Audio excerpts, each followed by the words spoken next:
Hello there, ladies and gentlemen. My name is gzduel here today to show you guys my Rock Stun deck profile for the January 2014 format. I really like this deck. I know I say that for every deck, but I really like this one because it's very easy to play if you're a beginner with the decks and you want something fun, competitive. This is the deck for you. So without further ado, let me get into the deck itself. For monsters, we have 3 Kawakimeru Guardian. I'll go over what they do and why I play them at 3 later. 3 Kawakimeru Guardian, 2 Kawakimeru Sandman, 3 Kawakimeru Wall, 2 Fossil Dyna, 3 Block Golem, and 1 Grand Mole. For the spells, we have 1 Dark Hole, 3 Diamond Core of the Kawakimeru, 3 Pot of Duality, 3 Mystical Space Typhoon, 1 Book of Moon, 2 Forbidden Lance, 2 Kaiser Coliseum, and 1 Seal of Orichalcos. Traps, we have 1 Bottomless, 2 Dimensional Prison, 1 Compulsory Evacuation, 1 Tekton Scrap Iron Scarecrow, 2 Fiendish Chains, 2 Call of the Haunted, and 1 Solemn Warning. For the extra deck, we have 1 Gem Knight Pearl, 1 Evilzar Logia, 1 Evilzar Doka, 1 Fairy King Albdervich, don't know how to pronounce it properly, Black Ship of Corn, SH Arc. We also have this really cool card, Heartland Draco. I'll tell you what it does and why it's good.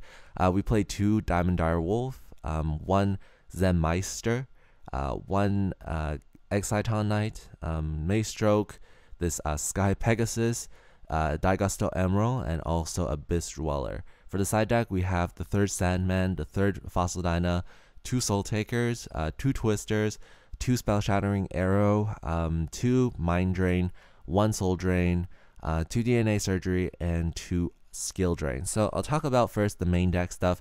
These Kawakimeru Guardians, they negate monster effects. Monster effects are like what's popular right now in the meta. Everything uses monster effects. So, play them at 3, of course. Kawakimeru Sandman relatively has like lower priority because, not a lot of decks play a lot of back row. Think about the top decks. Think about the Geargia. Think about Heretics. Think about think about Prophecy. They don't play that many traps, so it loses its priority, although it is pretty important against some matchups. You have the 3rd one to side in. Kawakimeru Wall, these negate spells. These are also very important because a lot of decks, like all decks, use very important spells to get off their plays, so Kawakimeru Wall is very good. Fossil Dynas are very good. I played it at 2 because it sometimes might conflict with my summoning using the effect of Block Golem and stuff like that, but 2 is very good, especially if you can protect it with back row, especially if you control your opponent with Scrap Iron Scarecrow or Kaiser Coliseum, and then you have something like a Grand Mole to just push back their monster into the hand and attack directly with Fossil Dyna. It's pretty funny. 3 Block Golems, these are like really good +1s for you.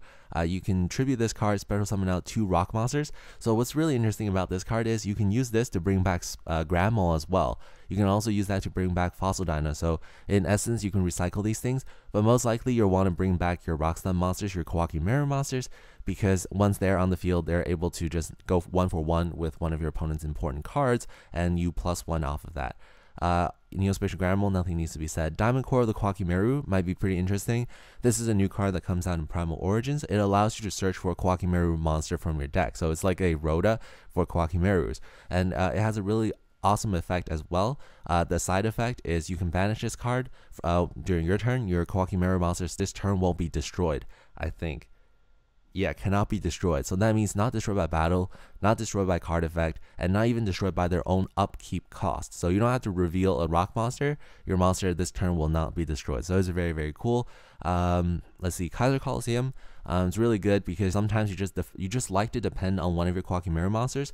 The thing about Rock Stun is you always have to hold a rock monster in your hand in order to keep the cost of the Kawakimeru monster on the field. So most likely you won't have too many monsters on the field, and so Kaiser Coliseum works to your advantage because your opponent has to have the same number of monsters on the field. Also, this Seal of Orichalcos, it's a really amazing card. It makes all of your Kawakimeru Rock Stun monsters into 2,400 attack. It also makes Fossil Dyna into 1,700, so it survives a bit better. So play that. In the trap section, we have 1 Scrap Iron Scarecrow. Is really, really trolly, especially if you have Fossil Dyna, and then you have Scrap Iron Scarecrow, and then you have something like a Grand Mole in your hand. So you can just protect your Fossil Dyna from attacks, and then summon your Grand Mole, bounce it back, attack directly. So it's pretty cool. Call of the Haunted, you don't necessarily want to use this with your Kawaki Mirror monster. You don't want to revive something like a Sandman or a Wall. What you want to do is revive things like Block Golem, and then you can tribute Block Golem and bring back 2 Kawaki Mirror monsters for the price of 1 Call of the Haunted. So that's pretty good. For the extra deck, Evil Zara Logia and Doka is because you play DNA Surgery in the extra deck, in the side deck. So, you know, having these in the extra deck really helps. Sometimes you can go into them and they just wreck, especially when you're against Prophecy. This Heartland Draco is really cool. Its effect reads, while you control a face-up spell card, this card cannot be targeted for an attack. Once per turn, you can detach 1 XYZ material from this card. This turn, this card can attack your opponent directly. Also, other monsters cannot attack. So why is this good? It's because if you have a face-up Kaiser Coliseum, they can't target your Heartland Draco for an attack. So if you just have 1 Heartland Draco, even if they have a higher attack monster, they can't attack you directly, they cannot attack your monster, and you can just keep detaching materials, and eventually you'll be doing 4,000 damage to your opponent's life points. So it's a very trolly card. I like to play this. Also, that's all I really have to say about the extra deck. The side deck, the third Sandman I already explained, third Fossil Dyna I've explained.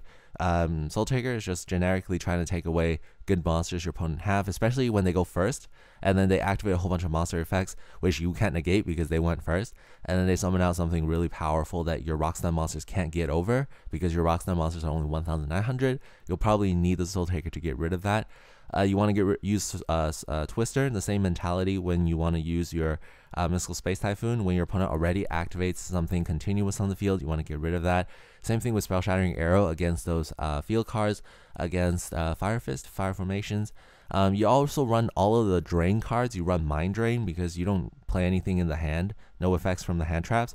You don't depend on the graveyard, so you can play Soul Drain. You don't even need monster effects on the field because you like Skill Drain. You can play this because what you really have effects on the field when they activate are really just Grand Mole and the 2 Fossil Dyna.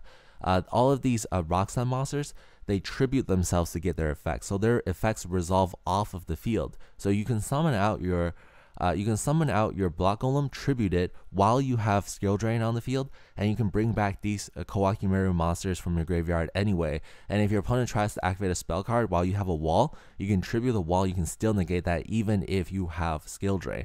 And Skill Drain is such a good card against Fire Fist. You just shut down all of the bear's effects and stuff. They can't add, they can't destroy your monsters. It's just really wrecks their field.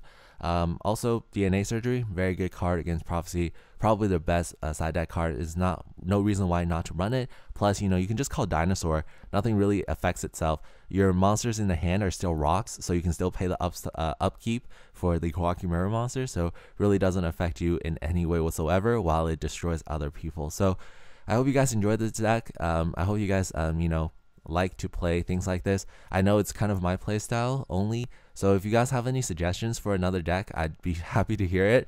I don't mind taking deck requests, so if you want to post some of those in the comments below, I'd love to take those challenges on. But other than that, I hope you enjoyed this deck profile. This is Scary GZ Duels, signing out.